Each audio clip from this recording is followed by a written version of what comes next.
ناظرین، امام علی مقام امام حسین ابن علی علیہ السلام مدینہ منورہ سے مکہ مکرمہ میں آ کر تقریباً اپنا تمام وقت عبادت و ریاضت میں بسر کرنے لگے۔ اس وقت جبکہ امام علی مقام امام حسین ابن علی علیہ السلام مکہ مکرمہ میں انتہائی اطمینان اور بڑی دل جمی کے ساتھ مصروف عبادت تھے تو کوفیوں کے خطوط ان کے پاس آنا شروع ہو گئے۔ ان خطوط نے آپ کے امن و اطمینان اور عبادت و ریاضت میں خلل تک ڈال دیا۔ کوفیوں کے اتنے خطوط آئے کہ ان کی تعداد 150 تک پہنچ گئی۔ سب سے آخر میں جو خط آیا اس میں تمام شرفائے کوفہ کے دستخط تھے، مثلاً قاضی شریف عبد الرحمن بن مم، عبداللہ بن حفیظ، طارق بن امش، مختار ابی عبیدہ، عمر سعد، محمد کثیر، سلیمان بن مسیب، رفع بن شداد اور حبیب ابن مظاہر وغیرہ شامل ہیں۔ اس خط کا مضمون یہ تھا: ہم نے بے شمار خطوط آپ کی خدمت اقدس میں روانہ کیے ہیں، لیکن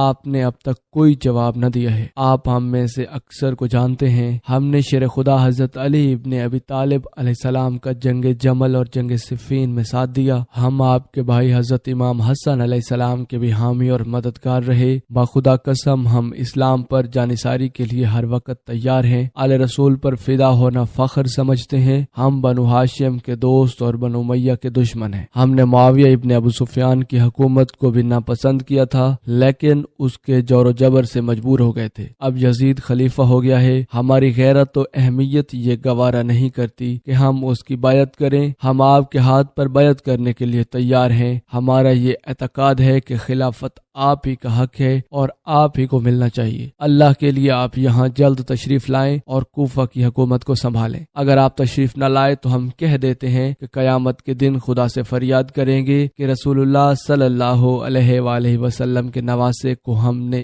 اس لیے بلایا تھا کہ وہ ہمیں ظالم کے پنجے سے چھڑائے، لیکن وہ نہیں آئے، تو فرمائیے آپ اس وقت کیا جواب دیں گے؟ ناظرین، کوفیوں کے اس خط نے امام علی مقام امام حسین ابن علی علیہ السلام کے دل پر بڑا گہرا اثر کیا۔ اگرچہ آپ جانتے تھے کہ کوفی بڑے مکار اور دغاباز ہیں، لیکن قیامت کے دن ان کے دادخواہ ہونے کے خط نے امام علی مقام امام حسین ابن علی علیہ السلام کو حائل کر دیا۔ امام علی مقام علیہ السلام ایسے پاک دل کے مالک تھے کہ کوفیوں کے خطوط سے متاثر ہو کر کوفہ جانے کی تیاری کرنے لگے۔ اس کی اطلاع مکہ کے شرفاء کو بھی ہو گئی۔ ایک روز شرفائے مکہ میں سے عبداللہ بن زبیر، عبداللہ بن مطیع، عبداللہ بن حنظلہ حضرت امام حسین ابن علی علیہ السلام کی خدمت اقدس میں حاضر ہوئے اور عرض کرنے لگے: ہمیں معلوم ہوا ہے کہ آپ کا ارادہ کوفہ جانے کا ہے۔ آپ علیہ السلام نے جواب دیا: ہاں، میرا ارادہ کوفہ جانے کا ہے۔ عبداللہ بن مطیع نے کہا: کیا آپ اس بات کو بھول گئے کہ آپ کے والد بزرگوار حضرت امام علی ابن ابی طالب علیہ السلام کو دھوکہ دیا اور انہیں شہید کر دیا؟ انہوں نے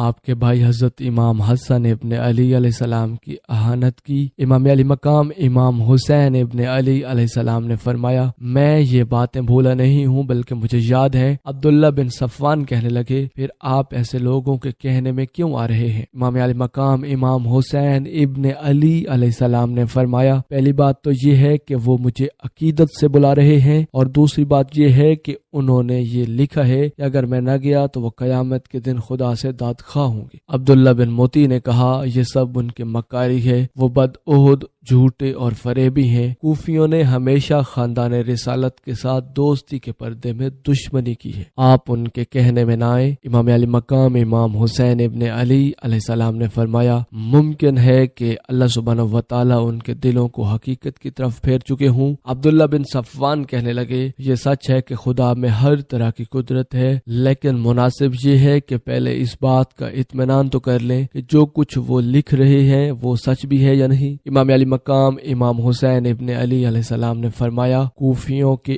1-2 نہیں بلکہ 150 تک خطوط آ چکے ہیں، اور ایک ایک خط میں 150 آدمیوں کے دستخط ہیں۔ پھر بہت سے دستخط ایسے لوگوں کے ہیں جنہیں میں جانتا ہوں۔ میں تو سیدھا مسلمان ہوں، ان خطوط کو سچا سمجھتا ہوں۔ ایک صحابی کہنے لگے: لیکن اس میں کیا کیا حرج ہے آپ پہلے کسی کو یہاں سے بھیج دیں اور وہ کوفہ جا کر دیکھ لیں کہ جو کچھ وہ کہہ رہے ہیں اس پر کہاں تک عمل کرنے کو تیار ہیں۔ امام علی مقام امام حسین ابن علی علیہ السلام نے فرمایا اس میں کوئی حرج نہیں ہے، اگر آپ سب لوگوں کی یہی منشا ہے تو میں اپنے چچا زاد بھائی مسلم بن عقیل کو بھیج دیتا ہوں، وہ وہاں کی کیفیت دیکھ کر جو کچھ لکھیں گے میں اس پر عمل کروں گا۔ چنانچہ سب لوگوں کی متفقہ رائے سے امام علی مقام امام حسین ابن علی علیہ السلام نے حضرت مسلم بن عقیل کو طلب کیا۔ ناظرین، جب جناب مسلم بن عقیل امام علی مقام علیہ السلام کے پاس آئے تو آپ نے ان سے کہا بھائی تمہیں معلوم ہے کہ کوفہ نے خطوط کی ڈاک بٹھا دی ہے، 1,00,000 کوفی میرے ہاتھ پر بیعت کرنے کے لیے تیار ہیں، میرا ارادہ خود جانے کا تھا مگر شرفائے مکہ کا مشورہ یہ ہے کہ میں ابھی نہ جاؤں بلکہ کسی اور کو بھیج کر یہ معلوم کروں کہ کوفی جو کچھ لکھ رہے ہیں اس پر کہاں تک عمل کرنے کو تیار ہے۔ حضرت مسلم بن عقیل نے کہا کہ کوفہ والوں کا تجربہ یہ ہے کہ وہ جھوٹے، مکار، بد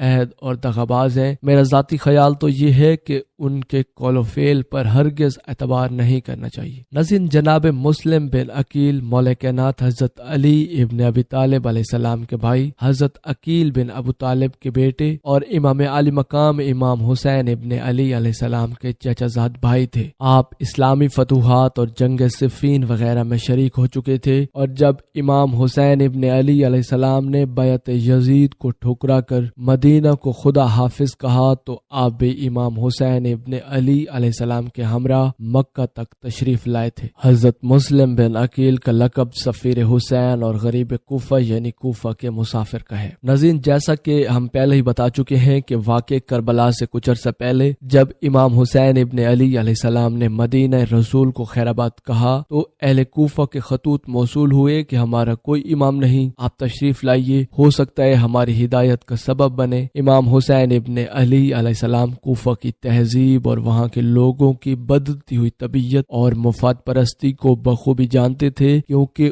اسی کوفہ میں آپ کے والد بزرگوار مولا کائنات حضرت علی ابن ابی طالب علیہ السلام کو شہید کیا گیا تھا۔ ایسے شہر کے لیے کسی مخلص اور تجربہ کار شخص کی ضرورت تھی جو کہ لحظہ بلحظہ رنگ بدلنے والے افراد سے شکست نہ کھا سکے اور اپنے مقصد کے حصول سے ہنگامی حالات میں بھی غافل نہ رہے۔ امام حسین ابن علی علیہ السلام نے اپنے مختصر سے قافلے پر نظر ڈالی اور جناب مسلم بن عقیل کو اپنا نمائندہ منتخب فرما کر صورتحال کا جائزہ لینے کے لیے کوفہ روانہ کر دیا۔ ناظرین، حضرت مسلم بن عقیل حضرت امام حسین ابن علی علیہ السلام سے رخصت ہو کر آئے۔ حضرت مسلم بن عقیل کے 2 چھوٹے شہزادے محمد اور ابراہیم تھے، کیونکہ وہ دونوں حضرت مسلم بن عقیل سے زیادہ مانوس تھے، اس لیے حضرت مسلم بن عقیل نے انہیں بھی اپنے ساتھ لے لیا اور کوفہ کی طرف روانہ ہو گئے۔ مکہ مکرمہ سے جو راستہ کوفہ جاتا ہے وہ مدینہ سے ہو کر گزرتا ہے۔ حضرت مسلم بن عقیل مکہ مکرمہ سے چل کر بخریت مدینہ منورہ پہنچے، کیونکہ مدینہ سے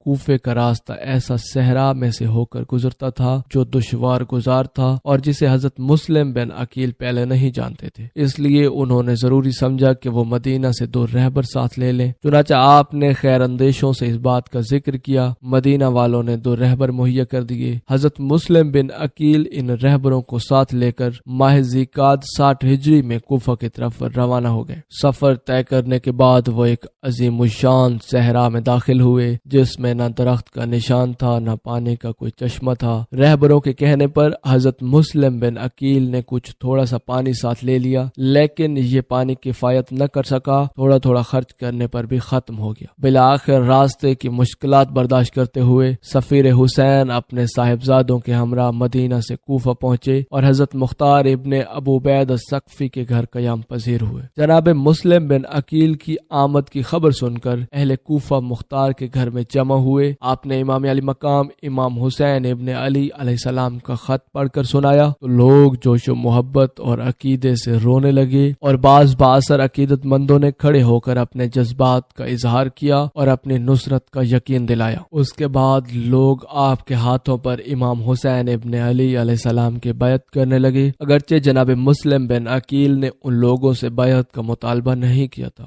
لیکن جب وہ برزا و رغبت بیعت کرنے لگے تو آپ نے ان سے اس طرح بیعت لی جس طرح حضرت رسول خدا صلی اللہ علیہ وآلہ وسلم نے قبیلہ بنو خزرج وغیرہ سے بیعت لی تھی۔ بیعت کے الفاظ یہ تھے: کتاب، سنت رسول کی طرف دعوت، ظالموں اور سرکشوں سے جہاد، مستضعفین سے دفاع، محروموں کے حقوق کی بازیابی، غنائم کی صحیح تقسیم اور اہل بیت کی نصرت۔ ناظرین، کوفہ میں حضرت مسلم بن عقیل کی بیعت کرنے والوں کی تعداد 30,000 تک پہنچ گئی، جبکہ بعض روایات کے مطابق 12,000 افراد نے حضرت مسلم بن عقیل کے ہاتھ پر امام علی مقام امام حسین ابن علی علیہ السلام کی بیعت کی۔ بعض نے بیعت کرنے والوں کی تعداد 18,000 لکھی ہے۔ بیعت کرنے والوں کی تعداد میں بہرحال اختلاف ہے۔ ناظرین، اس اختلاف کا سبب یہ ہے کہ بیعت ایک ہی دن نہ ہوئی تھی، بلکہ یہ سلسلہ کم و بیش 1 ماہ تک جاری رہا، اس لیے بیعت کرنے والوں کی تعداد معین نہیں کی جا سکتی۔ جب اہل کوفہ کی کثیر تعداد نے حضرت مسلم بن عقیل کے ہاتھ پر امام کی بیعت کر لی تو حضرت مسلم بن عقیل نے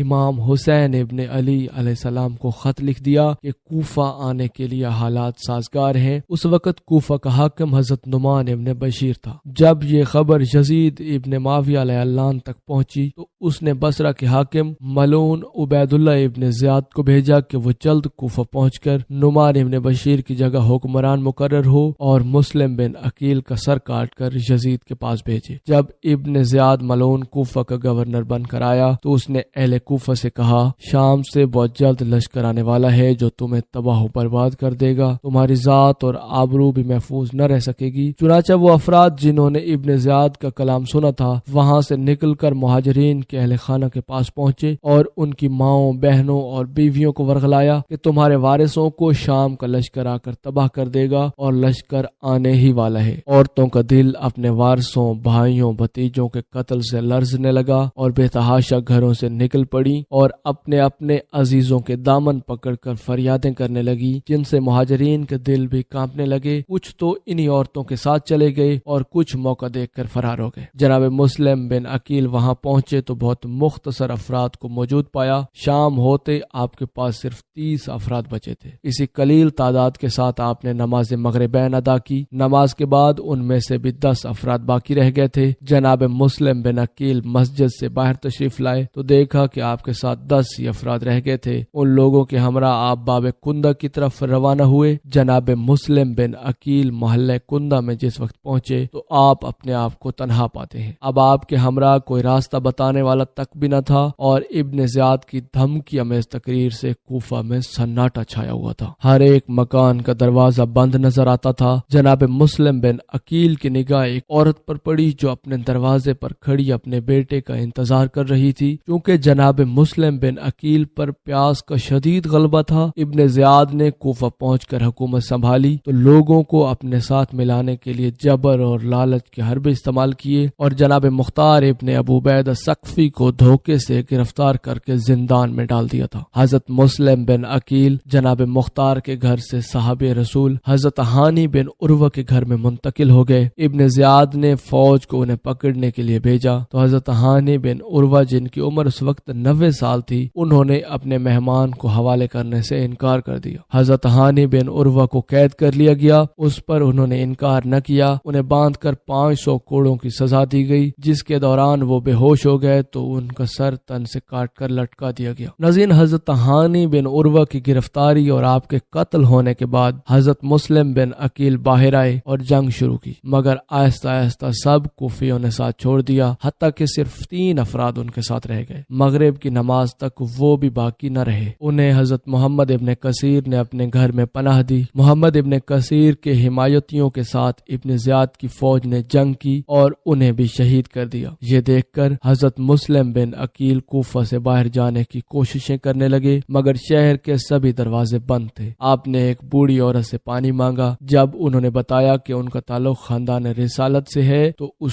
عورت نے انہیں اپنے گھر میں پناہ دی، مگر اس عورت کے بیٹے نے انعام کے لالچ میں مخبری کر دی۔ ابن زیاد نے 3000 فوج بھیجی تو حضرت مسلم بن عقیل گھر سے باہر آ کر لڑنے لگے اور بنو ہاشم کی تلوار بازی کے خوب جوہر دکھلائے۔ ناظرین، جب سینکڑوں لوگ ہلاک ہو گئے تو ابن زیاد کے سالار ابن اشعث نے ابن زیاد سے مزید فوج مانگی۔ یہ سن کر ابن زیاد نے کہا، کیا ایک شخص کے لیے 3000 کی فوج بھی ناکافی ہے، تو ابن اشعث نے جواب دیا کہ یہ کوئی مکال یا جلاح نہیں، بنو ہاشم کا چشم و چراغ ہے، علی کا بھتیجا ہے۔ بعد میں گڑھے میں حضرت مسلم بن عقیل کو دھوکے سے گرا کر گرفتار کر لیا گیا۔ ناظرین، جب حضرت مسلم بن عقیل کو ابن زیاد ملعون کے سامنے پیش کیا گیا تو اس نے انہیں سزا دی کہ کوفہ کی دارالامارہ کی چھت سے ان کو گرا دیا جائے۔ حضرت مسلم بن عقیل نے شہادت سے پہلے چند وصیتیں کی، جس کے بعد ان کو چھت سے گرا کر شہید کر دیا گیا۔ ناظرین، یہ واقعہ 9 ذی الحج سن 60 ہجری کا ہے۔ شہید ہونے کے بعد جناب مسلم بن عقیل کا سر کاٹ دیا گیا اور اسے یزید کو دمشق بھجوا دیا گیا اور جسم کو کوفہ کے قصابوں کے بازار میں دار پر لٹکا دیا گیا تاکہ کوفہ کے لوگ اب بنو ہاشم کی حمایت نہ کر سکے۔ آغاز